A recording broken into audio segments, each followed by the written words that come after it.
Hello, it's Breach Burke, and welcome to the delayed Chthonia live stream for this week. I had usually do the live streams on Mondays. As you know, this Monday, I think I had mentioned that I was canceling it for quote-unquote various reasons. There was quite a bit. I mean, I was continuing to do the live stream that I do every day on my other Instagram account, transition.life.coaching.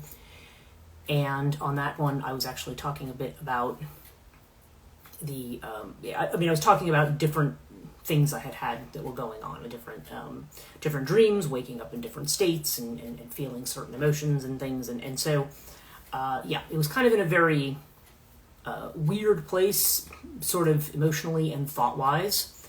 And one aspect of this, and people might blame a variety of different things. They might blame the heat. Well, the heat wave hadn't really quite started then, so I can't blame that. It's totally ridiculously warm now. Although it doesn't, the one thing is in that my house, it never really feels quite that bad. At least not in the room that I'm in here. Upstairs is a different story. But yeah, so I'm trying to, I'm doing this without the air conditioner. I do have a fan on right now, so I don't know if you can hear that in the background. But I want to try to do this and then maybe turn the AC on after that. I'm trying to do it as little as possible because it uses up a lot of juice and I really don't need to. My electric bill's never usually that bad, but I really don't want to change that. So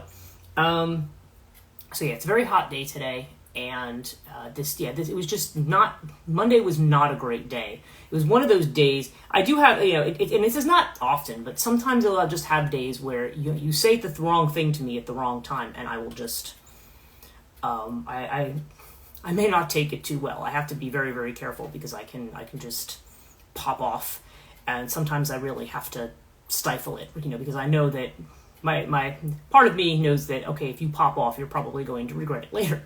So I just was kind of in a frame of mind Monday where a lot of little things were just kind of, rankling me. So I just thought, no, you know what? This may not be a good day to go on camera and start ranting about stuff. So, anyway, I was in ranty mode. Tuesday, I actually did not feel well. I ended up going outside Monday and doing a lot of work in my yard. I had stuff to do. I'm preparing one of my patio. My patio has like a ton of weeds on it. Well, it doesn't now. I weeded everything Monday, but I plan to power wash it. And then I had all these vines growing up on the one side against the house, so I had to clear all this stuff off. And it was already starting to get hot, so I wasn't in the best of moods, in the best frame of mind. And Tuesday I didn't feel well at all, so I was just like, okay. So anyway, I didn't feel that great, so I just thought, no, you know what? I'm not gonna sit down and do a live stream because it probably would have just been me whinging and whining about a lot of stuff. So I just decided not to do that. I did want to address one comment that I had gotten during this week on one of my tantric videos. Had a video for what was it? It was one of the Maha videos. I think it was on the Tangi, and somebody had commented on there that I was doing a piss take on I think it was Gomari and then the Mohini and the Yogini, and I really puzzled over that comment. She said in some of these videos. And I kind of puzzled over it, and I said, I don't know what she's talking about because I would never do a piss take on any of those things. Gomari having to do with it has to do with the Kundalini awakening, okay? And the other aspects of it have a lot to do with the desire or the sexual part of it. And the only thing I could really figure out was that what she might have been referring to were two different things. One, I don't emphasize the sexual aspect of Tantra when I talk about Tantra in those videos. The other thing she might have been talking about was then that when I talk about having your Kundalini activated, that I tend to have kind of have a jaundiced eye towards that being done. Now, mind you, I think Kundalini activation is a great thing. I don't, and I will stand by this. It's not the kind of thing I think like a 25-year-old yoga instructor should be doing. I mean, I don't think the people who Kundalini. I don't want an amateur activating my Kundalini, and I don't care how many books they've read, okay? I don't care how many yoga classes they've taken. And again, I don't even know that that's what this person was talking about, But that is one area where I think I may get some pushback from people who like to give classes and stuff on Kundalini awakening, and just say, and a lot of times it becomes like a woman thing, like it becomes akin almost to like belly dancing or something like that. It becomes like this female empowerment thing. And I will always, and people can not like me and disagree with me because of it, but this is how I feel. I don't feel anybody should be activating Kundalini except a guru and somebody, an experienced master, or somebody appointed through lineage who has the initiations and the capability to do that.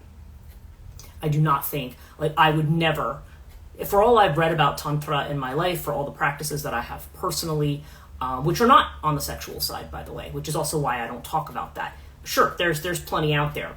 And that is an area that I also feel I'm always going to warn people to be careful of it. That's not me taking a piss take, because there are plenty of people out there who call themselves tantric practitioners, and some of them are really just perverts. I mean, I'm sorry, I don't know how else to put it. They're not people who are legitimately doing anything. It's kind of like, oh, hey, baby, I'm going to activate your Shakti. You got to be careful with that, because and also that sort of Western colonialized view of how the Kundalini awakening works, and that aspect of Tantra has become almost something salacious for some people, or people thinking like they're yes, and Tantra is a lot about violating taboos, which we are going to talk a little bit about today, but it's not, I just want, you don't want people to walk into this in a way where it's going to leave them damaged. And Kundalini awakening, if it's not done the right way. Now, sometimes people have spontaneous Kundalini awakenings. Let me just get that out of the way. That does happen to people sometimes, where it just happens spontaneously. Or it may happen in another context that's outside of what we would think of as either Hindu or Buddhist Tantra. I have heard there are cases where one's Shakti can be activated. But it still tends to happen in a context that is either ritualistic or sacred in some way.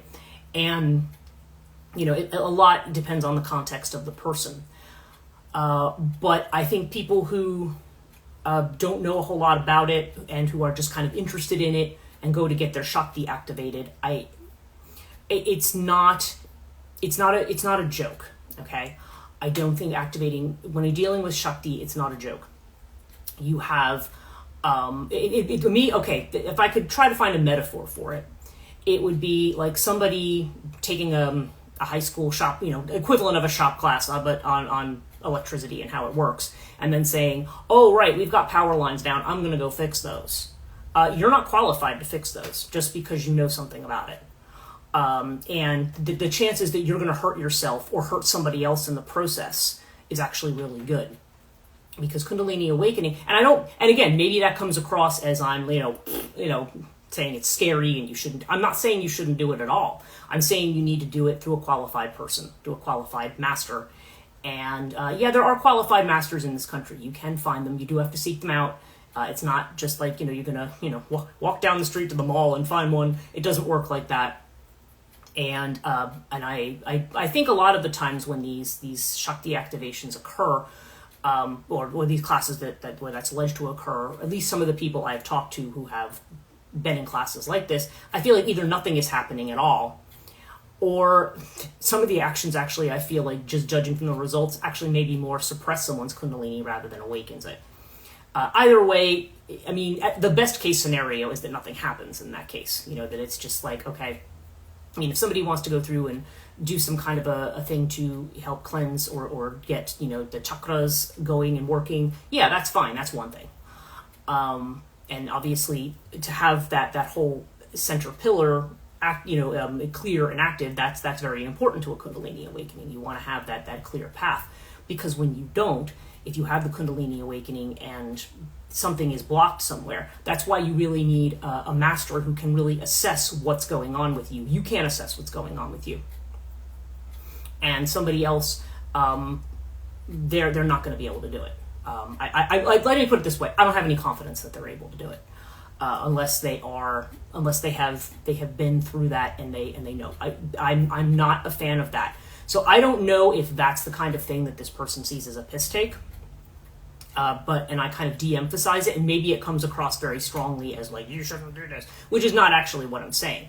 It's just that I think people need to be very careful with it. You have to be very safety conscious when you activate Kundalini, when you seek out an activation of Kundalini. If you are going to a master or a guru or somebody who can do the activation, and they can do that through initiating you with mantra or with something like that. They can activate your Kundalini, and that is very safe. And the reason that is safe is because once your Kundalini is activated, and of course then you're going to be taught meditations and things that will help you safely maintain that Kundalini activation, or allow you to, if you do your practices, to be able to engage that energy, but doing it in a way that is not going to be harmful either to your body or to your mental state.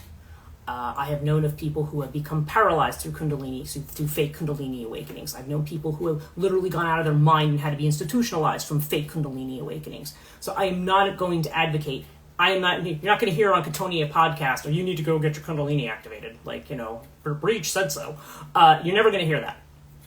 Do I think it's a good thing for people to have? Yes. It's a very powerful energy that I think we need to use and utilize, but you want to do it safely.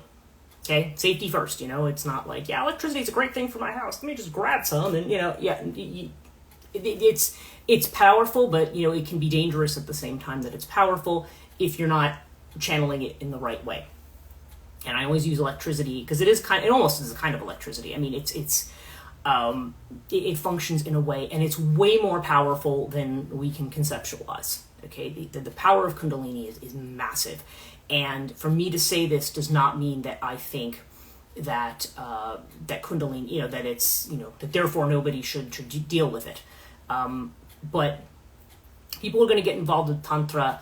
I mean, it's not a hobby to dip in and out of. Okay, it's something that you once you are engaged in those practices, then you may have a guru, and people may be more or less involved. Maybe more or less involved in certain aspects of it. It's just a matter of, for me, Tantra at its base is not about black magic, and it's not about.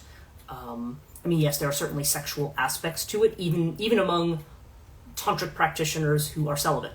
There is a sexual aspect to it for sure, because when you're talking about Shiva Shakti coming together, you're talking about a sexual aspect. But yes, and there are certain things, but I'm not. The point of the podcasts is not to discuss that aspect of it. There are plenty of other places that discuss that, but I always recommend that people go to somebody or deal directly with the text, or deal with people who are part of an authentic tantric lineage, and are basically have the initiations that would allow them to do that, or do you want to deal with the guru themselves? But a lot of times I think there are people who are doing it in a way that maybe perhaps well-intentioned, but I just don't think. I think it's just something that I would be very, very wary of doing from somebody who's doing it very casually like that. I don't because either it's just not going to do anything, or it's going to, or that person runs the risk, if they do manage to activate your Kundalini, and they're also not somebody who can be a support to you if things go wrong. Okay, the guru, if you do your meditation wrong or do something wrong, the guru because of the connection between you and the guru, they have the power to make the correction. And so that's why I will advise that. Now, there may be people who disagree with me and say, no, you're wrong. Other people can, whatever. I mean, I'm not going to tell you what to do. I mean, ultimately, my whole thing is you do you. But yeah, if that's perceived as a piss take, it's not a piss take. If it's something else, then I'd be curious to know what that something else is. But I'm like, there's no way I would ever be critical of like Mohini or Yogini, not in the least. So it's, yeah. Anyway, I just wanted to mention that because I didn't really comment on it on YouTube, but because I was thinking about this, I was like, okay, I'm not sure what she's talking about in terms of a piss take, but I that's the only thing I can think of. Okay, so anyway, what I was going to talk about today on this live stream was I was going to talk about, there's a conference called, I think it's called Imaginative Landscapes, and had to do with the liminality of water, which was a fascinating topic for me. And the person, at least one of the co-organizers, who was Ryan Denson and Ali Norton, who were the organizers of this conference. And she was at Christ Church, Canterbury. Ali was at Christ Church, Canterbury. And Ryan I'm not sure where he is now. He's American, and he did seem to imply, because he said he was up at 5 a.m. for this, which meant he was probably in my time zone. So maybe he's working on the East Coast somewhere. But I know he definitely had sort of a fellowship through University of Exeter. So those seem to be the two co-sponsors of this conference. And the sessions were interesting. It was divided into 4 different sessions with panels, but as you usually see with conferences, you'll have the 2 morning sessions and the 2 afternoon sessions, and then they had a keynote. And the keynote I found to be, it was on topic, but it was, I don't know. I don't want to say too much about the keynote. I do have sort of some opinions on it, but. It was by somebody, and I don't remember what university she was from. She was a professor, which is, of course, a much higher rank in British universities. And clearly she was a classicist. But I don't know, there was just something about the presentation of it that I couldn't, let's just say I couldn't get into it. We'll just say that. Okay, but the sessions themselves I thought were great, and there were a lot of graduate students there who were giving presentations. The first session was all graduate students, I think. And so I'm going to kind of pick and choose some of the things that I found interesting from there, and I'm going to talk a little bit about that. So these are the notes that I've taken. Yes, I do sit and make handwritten notes while I listen to conferences. So the first one was by Rebecca Willis, her name was, Newcastle, Hydromancy in Ancient Greece. And this was an interesting one because she talks about, and of course she talks about this, she frames, the liminal idea of water as being this kind of the dividing element between what we think of as ordinary space or profane space and perhaps sacred or otherworldly space. So it's a liminal, so water itself has a liminal quality in the fact that it flows, and just like the things that flow that we've talked about, it kind of can move back and forth between 2 directions. Now, so the question is, so she actually, her particular presentation was on hydromancy, which of course is divination by water. And she looked in particular at a certain passage of the PGM, which is the Greek the Papyri Graeciae Magica, the Greek magical papyri is the other way that it's known, but it's frequently known as the PGM for short. And it is basically section 4, Roman numeral 4, and it's the lines 154 to 285. There's basically a letter, because I have a copy of the PGM, so of course I went and everybody has Beats's translation, I think, and so I was looking through my copy of that, and just reading basically what she had been talking about in the presentation. And it was basically a letter that had to do with being able to communicate with certain gods and certain spirits, and how they will, very, very most, assuredly will answer you in this kind of a milieu. I believe it was a letter to a king, or it was somebody explaining how one can communicate with the gods this way. And so what was interesting at first was they talked about the different types of water that one needs to do different types of divination. It would basically, you would pour whatever type of water you were using, you put it in a bowl, and I think they said it was into a bronze bowl, and you would put it in, and the diviner would put it between their legs and look into it and pour olive oil into it.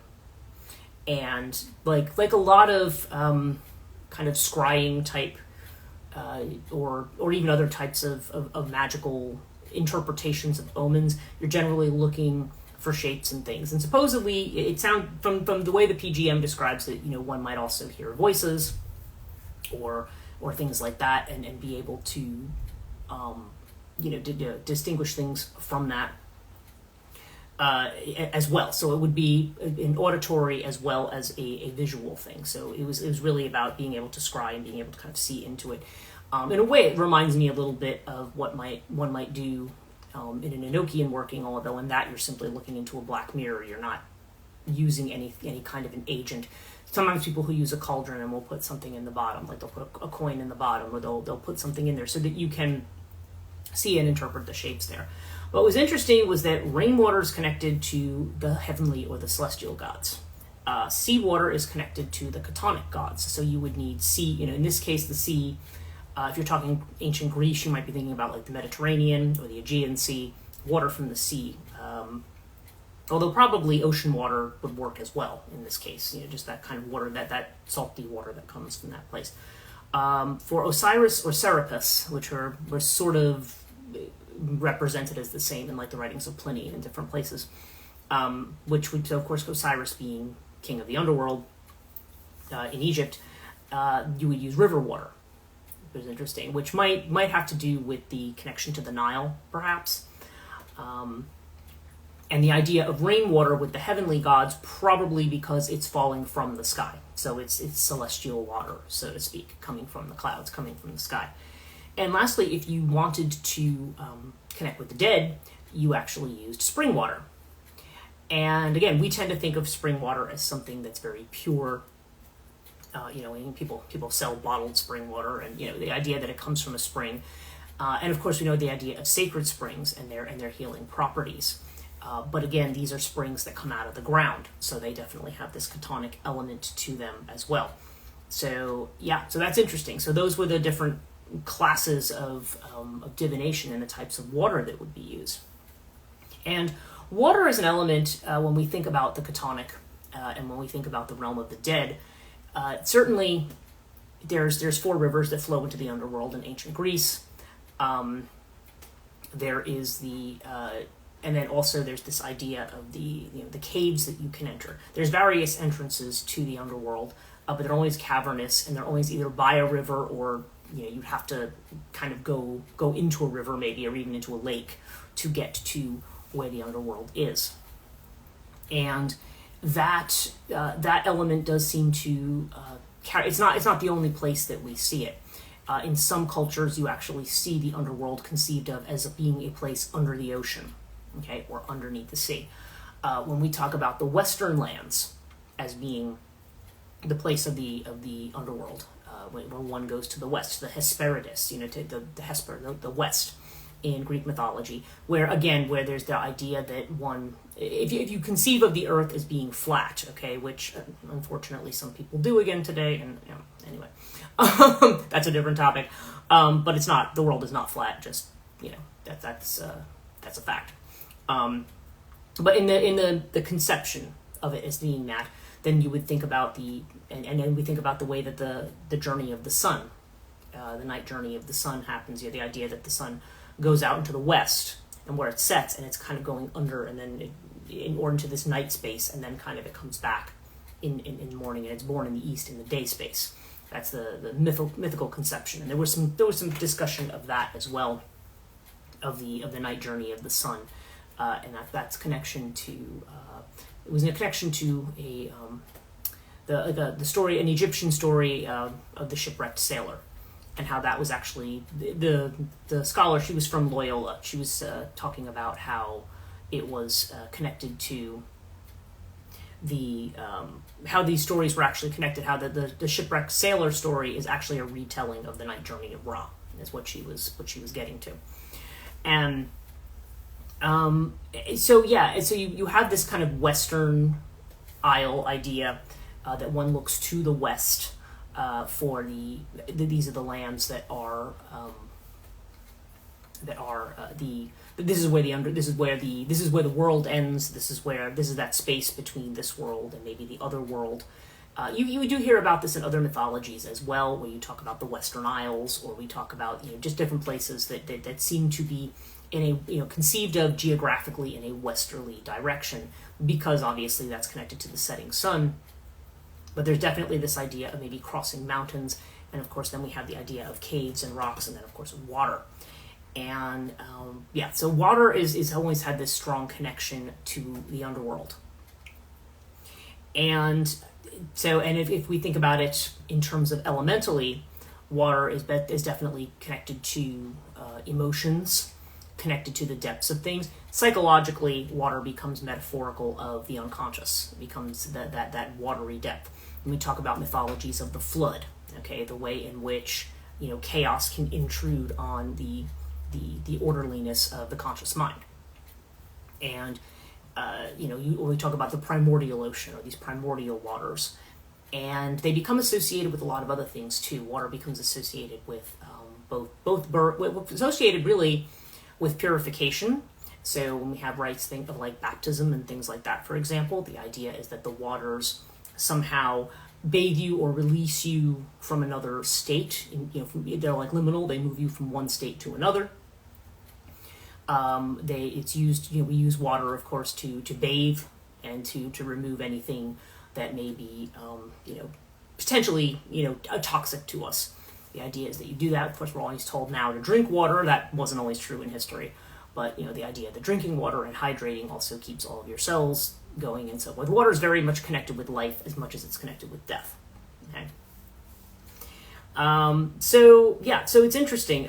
Just getting back to her discussion here, she was talking about how the diviner was a participant. They would hear the voice of the gods, and you would kind of start by inviting the divinities to a feast. Now, we see this kind of a thing also, like in certain Samhain celebrations. You have the supper that you offer, the supper of the dead that you would offer to be able, in that particular case. But the idea of having a feast for the deities to invite them. There's a lot of fairy magic where if you are inviting elementals in, where you have a feast, you have something there for the elementals when you call them in. So yeah, that seems like a fairly common thing. And really, the water ends up becoming kind of a window in this particular. She was saying that the diviner can look through to see into another space, and water can be that way. I mean, if you have water by itself that's not maybe dirty per se, a lot of times in certain contexts, water looks blue or it looks green or maybe even looks gray, depending on where you are. It can actually serve as a kind of window into another dimension or into another space, being able to see kind of between places. And so, and she also was talking about the way in which ritual is a factor here in terms of how we and how you harness the essence of a particular element. And in this case, of course, we're talking about water, and that the ritual component is the thing. The ritual is the symbolic way through something. And if we think about this as more, and this is not the only way to think about it, just to be clear. But if you think about that as a psychological thing, the idea is that the symbolic act, because you're dealing, as we said, the language of the unconscious and the way in which it manifests and communicates with us is more in symbol and in sound, and not necessarily directly. It doesn't necessarily come to us directly in the form of. It's not like somebody just suddenly appears for you and just tells you stuff. Although there are some conceptions of like certain forms of necromancy and so forth, where maybe that's supposed to be that's said to happen. But a lot of times too, when you're doing certain kinds of divination, it comes to symbols. Okay, tarot being a very obvious example. When you use tarot, what you're doing is you're getting the message in symbol, wherever you're getting it from. I tend to use it in a psychological space. Do I think you can contact with guides, maybe spirits, other external? Yes, I think you can. But the language that we have in common is symbol. Okay? So when you do divination, the ritual acts are meant to also be symbolic, and kind of putting you. It's sort of the keys or the formula that kind of put you into that sacred space or allow you to open up that door or cross that boundary. We think about certain practices, like voodoo comes to mind, where you have the certain the symbols and stuff that are drawn. Why the name for that's used in voodoo is not coming to my mind right now, but you know what I mean. They draw, and then that becomes that, along with other ritual actions, can be the doorway to inviting the spirits in or making a connection, depending on what voodoo, loa, or other spirit you're trying to invite in. And again, in all kinds of things, sigil magic. Okay, we have certain sigils. We have sigils that we work with to connect with certain spirits or certain beings. And this might be something I talk about a little bit tonight too, because I'm doing a podcast. This is just a quick interim commercial here. Inside the Sacred Circle with Joanne Gajewski and Jim Sayers. I will be doing that podcast. Today is the summer solstice. So happy summer solstice. I didn't say that at the beginning, probably because my view of summer is just like, hey, yeah, it's the gateway falls in 3 months, yay! So yeah, that's just me. I'm not I don't hate summer, but I'm not a huge summer person either, especially when it gets hot, humid, and there's a zillion bugs outside. Not and where I have to live in air conditioning. Not my favorite thing. And talking about the mythologies of summer and the aspects of the sun that tend to be a little bit more harsh, that's a separate subject. I won't get into that now because we're talking about water today, but I may be talking about some of these kinds of ritual elements in the podcast tonight, because that is sort of the focus of Inside the Sacred Circle, like talking about your certain practices and things that you do. So yeah, there's this. We have, so ritual itself is kind of a mechanism, and it is necessarily symbolic in nature. Just because it is symbolic in nature doesn't mean, we often talk about things as being merely symbolic, okay? And things are not merely symbolic. Symbol is, just like things are not merely psychological. When we were talking about, like what I was talking about with Kundalini initially, I mean, it's not a, just because it's not a literal physical thing in front of me, like this table, okay, doesn't mean that it's not a real thing or it's not doing a real thing. And I've talked about this before. A good example of this might be possession syndrome, which is what's known in psychology when somebody is said to be demonically possessed. Now, whether they really are or not, obviously within the psychological medical context, people would say, no, you're not actually possessed by a spirit. Whereas in other, religious context or spiritual context, somebody might say, yeah, you are. Either way, it's, and of course, every religion has their own determination of how to know whether or not you are truly possessed by some kind of external entity. But nonetheless, one thing that's been discussed in the psychological literature is that frequently possession syndrome is treated through antipsychotics, and that they don't actually help, is generally what the consensus is. It's just the only thing you know what to do, because it's generally just considered to be a psychotic episode of some kind. So, yeah, so the fact that it's a psychotic episode, so therefore that's the way that they would treat it, because they're viewing it as sort of a chemical imbalance or some kind of a problem like that.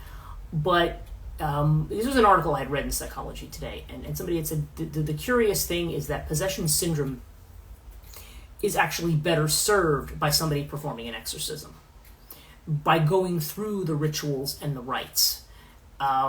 They said whether or not, again, from the psychologist's standpoint, they're not necessarily assuming anything spiritual is going on, which that's kind of can be an issue in and of itself, and it creates a divide that doesn't necessarily need to be there. But again, our psychology now tends to be more material and evidentiary based in the terms of neurology and chemistry and stuff like that, and not looking at it as really the science of the soul, which is really what psyche means, but because they don't want to look at it, it's not medically proper to look at things that way, right? But I don't tend to see psychology that way. I see psychology as being a it's to me, it's the bridge between what we think of as the soul and the and perhaps the body, our day-to-day life. It is the bridge science, or I think it should be anyway. Whether it is or not in modern conceptions is another thing to, is another subject.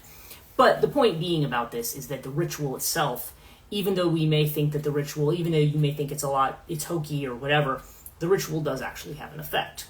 And is said to have an effect and may actually cure the person of the issue. Whether or not you want to say they were actually possessed, or it was a matter of believing that they were possessed in some way. And again, it probably varies, widely whether that's true or not. Anyway, just getting on with this conference. One of my favorite presentations was by Scarlett Electra LeBlanc she was from Hull, University of Hull. And she did a talk she called it Summoning Ghosts, the Uncanny Temporality of the Holy Well. And so remember, we were just talking about spring waters or the waters of holy wells as being something more Chthonia in nature. It's something that really connects you to this kind of otherworld space. Now, she talks about it in terms of the myth, which she calls the myth of the holy well. And she says, she feels that a lot of it, or at least from what she has read or what she's researched, that a lot of it derives from some single Celtic tradition as a connection to the other world. I think holy wells do exist in other cultures. It's not simply a Celtic thing, but most of what we know about it or what we have evidence for would come, like a lot of things, comes from the Celtic. I'm not sure whether we can say it's Celtic, but we can say that the information we have about them is from the Celtic, or maybe derives from that. And she talks about the well as an uncanny or liminal space. She says it's kind of intertwining between the familiar and the unfamiliar. And she was going over certain literature from the 19th century that had to do with holy wells and people who were visiting them, and noted them. And she kind of did the kind of the thing that one does when they I forget what the term for it is, but where you find the frequency of words that are used and it kind of maps them for you. And a lot of the words were about having to do with decay, having to do with the idea of something that's molded or abandoned. Like there was a lot of language around the idea that these were something that the water itself might be cloudy. It might be so overgrown in the area that it's choked out and you can barely find the water anymore. It might be buried under a lot of stuff. And so a lot of the writings about them were people who go to visit them. It's like they're talking about the wells in the past tense, and also talking about them in a context that suggested that they were diminished in their efficacy. So people didn't go there anymore. People didn't go there for their healing. They didn't do things. Now, a lot of people, there's been a bit of a revival of people returning to holy wells and things, and having a revived interest in them. A lot of it depends on where they are. When I was living in Ireland, there was actually probably a holy well not even 2 miles from where I lived. I mean, if I really had wanted to walk it, I probably could have gotten there, but it was in a farmer's field, and the farmer was not, was very hostile. And you'll find this around a lot of places in Ireland where you may have, if it's on private property, they tend to be very hostile to people coming on to the property to see the well. They may just be like, no, bugger off. Like they don't want people anywhere near the well. And for people who have a sacred connection of some kind, or gives them an opportunity to connect with the sacred, that can be very frustrating when they want to access that. But she talks about she was talking about Vernon Lee. It was a piece that written talking about what we were talking about them in connection with ghosts, and the idea that if a ghost is the intruder, if we think about a ghost as an intruder, he says actually it's not the ghosts of the well that are the intruders, it's us coming to these wells and kind of disturbing what's there. Again, depending on what your reason is for being there. I mean, if you were there to perform the ritual by the well, then what ends up happening is you become part of that liminal space, because now that you're participating in that ritual, you're entering into the transformative. You're moving into that past space in order to kind of move you forward into something. You're taking that sacred space and using it for probably what it's intended for. But people who come in for all kinds of other reasons, they may be viewed as intruders in this space. And she mentions 2 different well visits, one to the St. Clair's well and the other the Madron well. One was visited by Wilkie Collins and the other by Daphne du Maurier. They're both in Cornwall. And but there's this, and the idea in both cases that traveling to this well was kind of a journey in and of itself. Like you had to really go along these paths that were not well trodden. Maybe at one time they were, again, but they had become overgrown. Reminds me a little bit of the journey I was making to the Braemore Passage Tomb in Ireland, which is not a holy well. It is near the Irish Sea, but trying to get there, my guides who took me there were saying, that during COVID it was very well trodden, because I guess when people couldn't go places, they were going and walking and visiting these places, because you couldn't go out and do a lot of other things. But that since that time it's become quite overgrown. And so trying to get there, it's like, you have to climb up the rock cliffs, and you have to step over thickets, and you've got to go through things, like you've got to go through stuff just to get to the place. And then the place itself looks very, very overgrown. So it ends up having that kind of sense of decay. Like you feel the ancientness of it, but also the neglect of it as well. and it becomes almost symbolic of that. But it's almost like, that it has to do a lot with it's very interestingly liminal spaces in the way that there's almost a foreignness to the site, and again you participate in the ritual to acclimate yourself to the foreignness of the site. And and then she talks about some fictional accounts like M.R. James's Wailing Well and E.F. Benson Wishing Well stories, and they're both two favorite authors of mine, so I do know about them. But they basically talk about these wells as actually, when one doesn't follow the rules or approach them in the right way, that there can be malevolent consequences, that there can be actual death that's caused and so forth by not doing the proper honoring of these. But she does talk about these, that even as kind of these vestiges of the past, that when we go back and we visit them and we get involved with them, it's almost like the way in which she kind of highlights the way in which when you enter this sacred space, it's like you leave an imprint on it, you become a part of it in some way. So it was really interesting discussion. The others. Just looking at some of the other particular. Oh yeah, there was a couple of other ones. There was one about a Netflix kids show called The Sea Beast, which is about people coming in and being these fish killers, and attacking, supposedly attacking all these monsters. But of course, the monsters are not the ones that were attacking. It was people were provoking and attacking them, so that they could take them as trophies or whatever. And in a way, when I was listening to this particular talk about this, because she was trying to talk about the Cthulhu scene, is what she had called it, the idea that you have these monstrous beings, which one initially sees as malevolent and something that they have to battle, but after two of these fish killers end up being swallowed by this one that's called, what was it called? Forget what the name of it was. It was called the Red Bluster. That's what it was called. Swallows these two. It becomes like a Jonah and the whale kind of a thing. You're in the belly of the beast. And as soon as she said that happened, I was like, yep, there you go. That's. It's funny because this is a much more recent movie. You see some Disney movies that have some of these themes as well, and they have that theme of, but the beast, instead of eating, basically takes them and belches them out again onto a desert island when they get trapped, when they get stuck in the water. An interesting unconscious metaphor there, because when you're in the water, if you're kind of lost in that area, there's the idea that confronting, and really all the monsters, they're referred to as it, but then later they're referred to as she. So again, there's this idea of the feminine in the depths, right? The monstrous feminine that's in the depths. But this feminine instead carries them and brings them to safety again.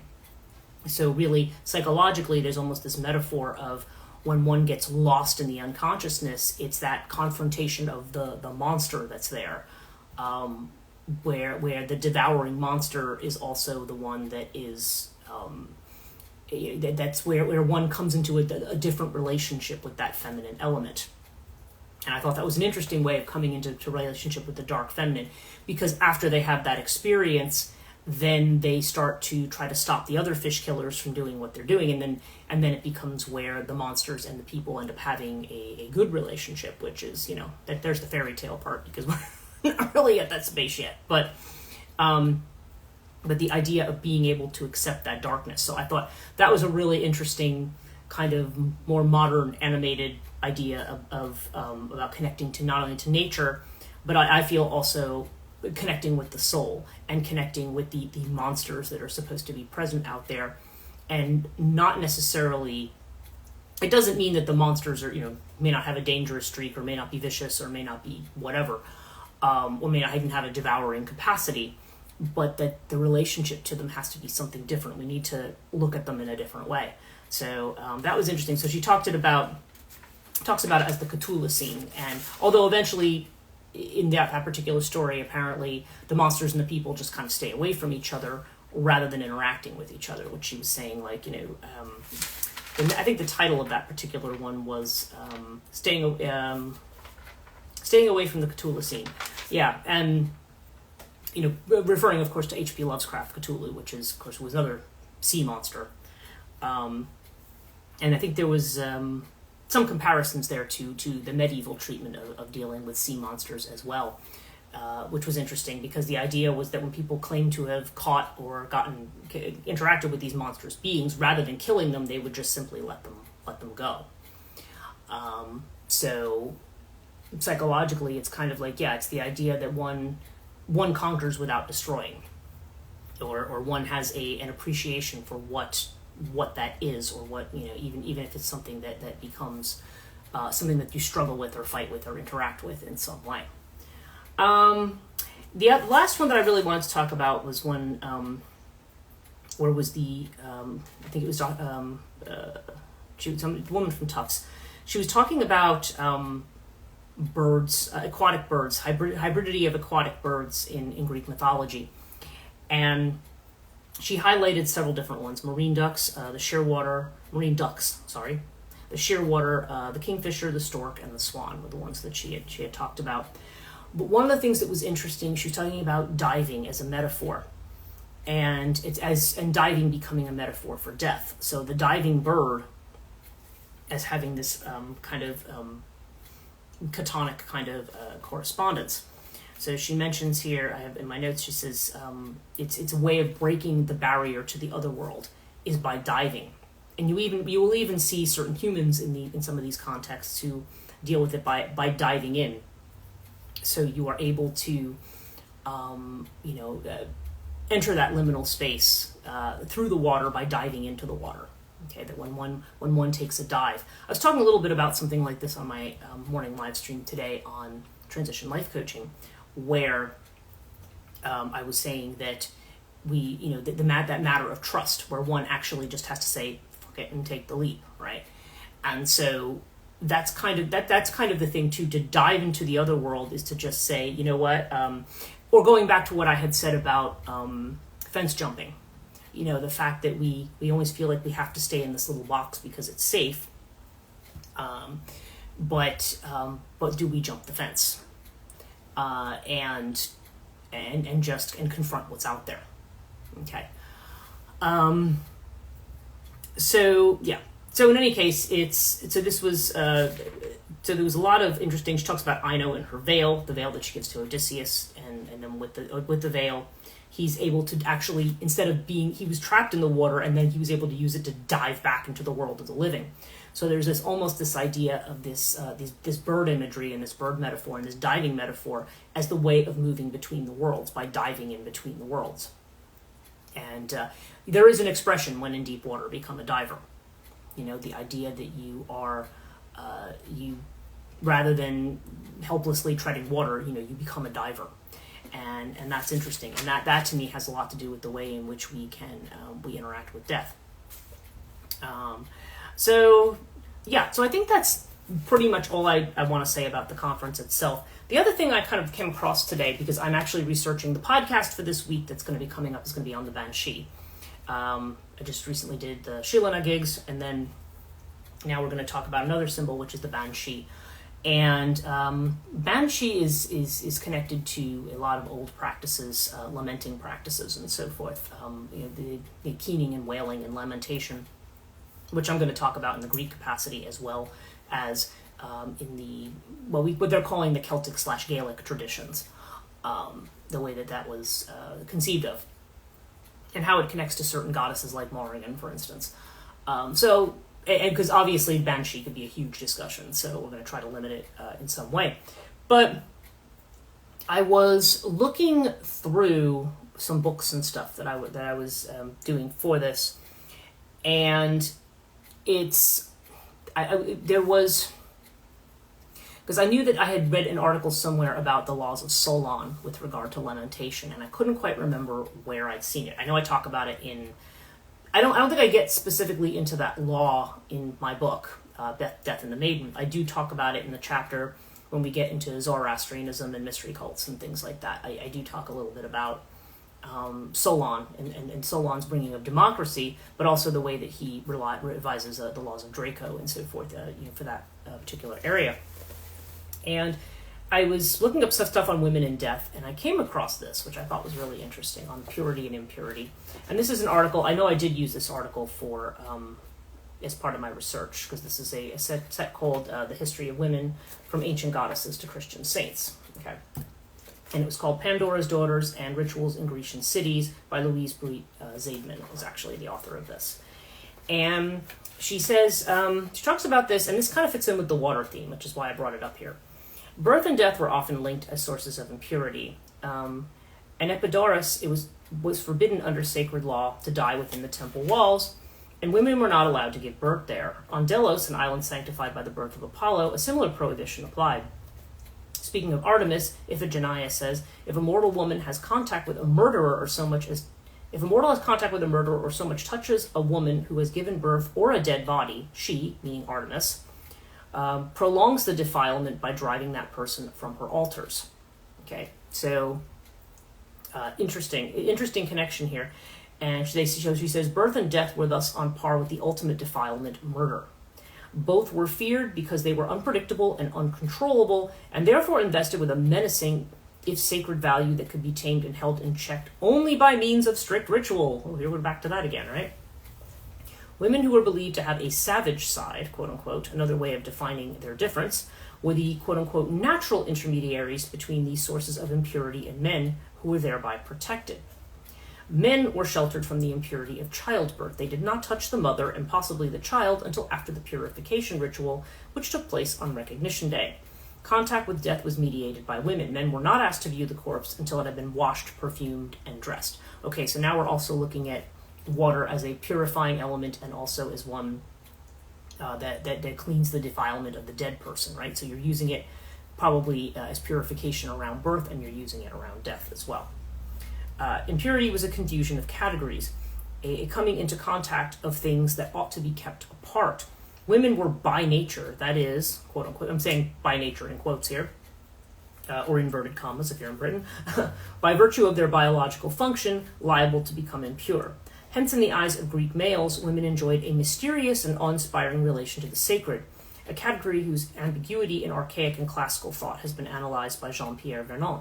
A defilement, he writes, was a contact that contradicted a certain order of the world because it established communication between realities that were supposed to remain perfectly distinct. Hence, it was possible for certain supernatural realities to be seen as both defiling and sacred. Ultimately, the opposite poles of pure and impure merged. Pushed to the limit, this logic meant that in order to be perfectly pure, something had to be totally taboo. Okay, so that to me almost is kind of the full circle analogy. When we try to make distinct categories of pure and impure, and especially with sacred and profane, to a certain degree, there's an intertwining there. And it's weird because I was talking a bit about Tantra right at the beginning of this, and it kind of brings us full circle back to Tantra and to Tantric ideas. And so the idea of the feminine as birth as being something both pure and impure, and birth and death, being sources of impurity, but also there seems to be this this connection between the two. And when you think about it, if we go back to the Mahavidyas and we think about the way in which the 10 Mahavidyas that Shiva encounters, 10 manifestations of Shakti, which I did separate podcasts on them. One of them has to be redone and put up, but I did these different looking at these different aspects of the feminine. A lot of them may have to do with pollution, or things that you do that are antithetical to what the Vedas tell you is sacred behavior. For example, speaking of Matangi, pollution, eating leftover food, eating, this idea of being associated with certain defilements, menstruation being a defilement, all these different things that are considered to be unclean and impure. Probably the impurity of birth just has to do with the very messy nature of it too. So because you've been in that liminal state, because you've been in that in-between state, giving birth is a rite of passage in and of itself, for the mother and of course for the child. So there's like an impurity there. And it's interesting, Vernon's definition is the idea that you are taking something out of the world, that impurity is actually almost a representation of chaos, of bringing together things that people think should not come together. I think that's something that's worth thinking about, especially as we live in a world now where people are so deathly afraid of change, where people are very polarized. And I almost feel like the rhetoric around quote-unquote anti-woke or woke has to do with the way in which people don't want to see certain categories merge, because they still have this sort of unconscious idea about the purity or the impurity of something. And this is also gets back to why I always tell people, get rid of purity consciousness. Forget about being pure. Purity to me is, it becomes a red herring for either privilege, or it becomes a red herring for, maybe that's not even the right term. It just becomes a thing for a way in which we try to separate ourselves from others, or try to say, or sometimes it's about putting yourself in a space that is more, that makes somebody superior, or creates categories of superior and inferior, which eventually, this is where we have this kind of hierarchical thinking, what's better than this? This is more pure, it's better than that. These foods are better to eat than those foods. Again, there may be something to that to some degree. I mean, within certain limits, obviously, like I said before, bathing and hygiene, yes, there's a reason for basic, to keep illness away. You eat certain foods to keep a certain balance of things to keep your body going, right? But we can take those things to extremes, and then, as you can see, people can take those categories and start applying them to people. People with darker skin, are more impure than people who have whiter skin, because we associate white with purity, right? Certain types of sex acts are dirty, so, people who engage in those are impure and defiled and bad people, whereas the people who engage in this holy sexual conjugal, are the people who are the good people.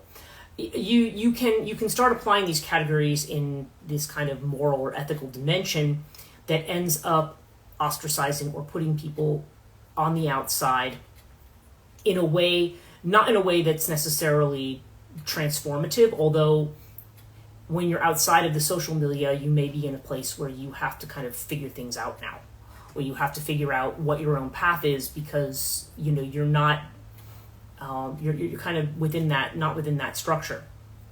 And people who kind of end up almost in a shamanistic role, like where you're kind of, you have your foot in two worlds. You have to function in this world to some degree, however imperfectly, and you maybe end up being kind of in this other space. I remember when we were talking about Erik Erikson, there was something about his background, and I can't remember what it was. This is the psychologist Erik Erikson, not the conservative pundit guy who, I don't know. He's one who did a lot with developmental psychology, and he wrote a lot of the psychobiographies, like Young Man Luther is a very, very famous one. He did one on Gandhi. I think he was going to do one on Jesus. I don't think he actually did, but he writes these psychobiographies. He had written a lot of them. And Erikson was somebody, I guess by virtue of his heritage, who felt like he was not in one place or the other, where he didn't belong. There's a lot of people who might feel that. People maybe who are in, a lot of times people who are mixed race sometimes feel that they don't necessarily belong in one group or the other. Or people who kind of said, who move in certain categories that society has said, we don't like that category. It's outside of our idea of whatever. That can also, people maybe who are trans, for example, they may feel that they're stuck in between categories, which is a very chaotic place if you're stuck there. When you're in a liminal space, the idea is that you're moving between one or the other eventually. That you're not always in this in-between kind of a space, but frequently then there becomes the idea of kind of living on the edge, living in that liminal space. And so this is why we do a lot of things. Excuse me. If you heard that, that's my knee popping. I just felt it like turn the wrong way. I was like, oops. Sorry about that. But it's when we're in this liminal space, it's kind of like, you kind of feel like you're not really living there. And so this is why we are trying to do more things when you have an inclusiveness, especially when you have a much broader society. It's the idea that you don't want people to have to be out. In other words, solving the problem, resolving the conflict, by saying, okay, let's include these people in let's include this in our social space. Let's not exclude. But then there's some people who say, no, we feel it has to be excluded. And that's really where a lot of this tension is here between this kind of purity and impurity. So I don't know. I just a little bit more random, I think, in this live stream today. I mean, I was talking a little bit about this, and then I'm kind of thinking about these ideas of purity. But I just feel that the idea, in a way, it's almost the idea that everything comes full circle. If you, I used to always talk about the line between the real and the ideal, and if you put them on a spectrum like this, it's kind of like I said, it's Liminality. It's kind of like moving between them. And really, when you move too far to one side, people will say this politically too, you move too far to the right, somehow you end up on the left, and vice versa. Things eventually kind of circle around. And, at one point, what we think of as two opposite poles kind of come together in a weird way. And they merge. So, yeah, but that merging... But it's interesting because we feel, a lot of times we equate separation with order.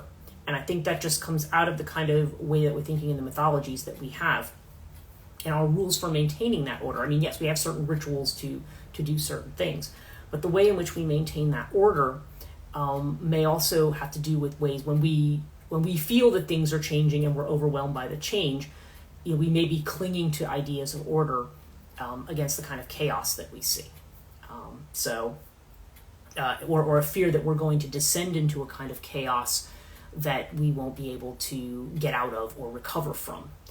But maintaining those poles is not really the answer, and trying to be exclusionary is not really the answer. When you start getting into exclusionary models and modes, particularly if we look at it mythologically, then this is where you start cutting off growth, and where you start cutting off expansion and adaptability and movement towards what's new, when you're trying to always cut it off and say, no, we just have to keep moving in the same circle over and over again, and not, or the same box, and not get outside of it. So it's interesting. By the way, one last thought that I had, because as I was thinking about these ideas of not fence jumping, I feel like some people might say to me, oh, but you're talking about, like in the beginning when I was talking about Kundalini, you're not telling people to take a risk with that. And I'm like, no, that's something I wouldn't tell people to take a risk with, because that's very... Actually, I'm not telling people not to take that risk. I'm just saying there's a way to do it that is going to be beneficial, and where you reduce your risk of harm. Obviously, when you do certain things, you're still trying to reduce your risk of harm. But so I think that's something that's just one of those areas. We can talk about magical practice and stuff, and the way in which with magical practice people can,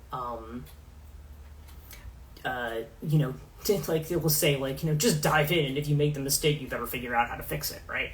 But I just feel like with that, when it comes to something that really controls the central consciousness and nervous system of your body, there are people out there who know how to do that safely. Like, work with those people. Is basically what that comes down to. So, yeah, speaking of full circle. Okay, so the time is up. This is at an unusual time, so I think a lot of people are going to be watching this as a recording. I'm just going to also mention that my author copies of Regenerator have finally come in. These came out really nice this time. Like, the spines are correct. The back cover looks good. There's yours truly. So these came out really well. If you want to get Regenerator, go to Chthonia.net/publications. Also my new one, Project Lethe, and a lot of my other books too, Morrigan Timelines, Maeve, and also links to buy Death and the Maiden. I do have 2 copies of Death and the Maiden left if anybody wants them at the $15 level who lives in the USA. If you're outside of the USA and want one, then message me, but I'm not sure unless you just want me to sign it for you, you're probably better off getting it on Amazon from where you are. It'll be cheaper, but if somebody really wanted a copy from me, they can message me about that. So that was the only other updates. I didn't really do a whole lot of those at the beginning. I've been doing, and I've got another podcast I'm doing tonight, as I mentioned, so I have been doing a lot of talking today, so hopefully this one's not too diffuse. Hopefully there's some uniformity to what I'm saying, and that I'm making sense. But anyway, if you are in the United States, in an area affected by the heat, please stay cool. And I hope you all have a wonderful summer solstice, whatever you do to celebrate, or not, but it is the longest day of the year, so whatever you choose to do with that. have a great rest of your day, and I will be back on Monday on the normal live stream schedule. Yeah, I should probably it's lunchtime. I should probably go get something to eat. Anyway, have a great rest of your day. We'll talk next time.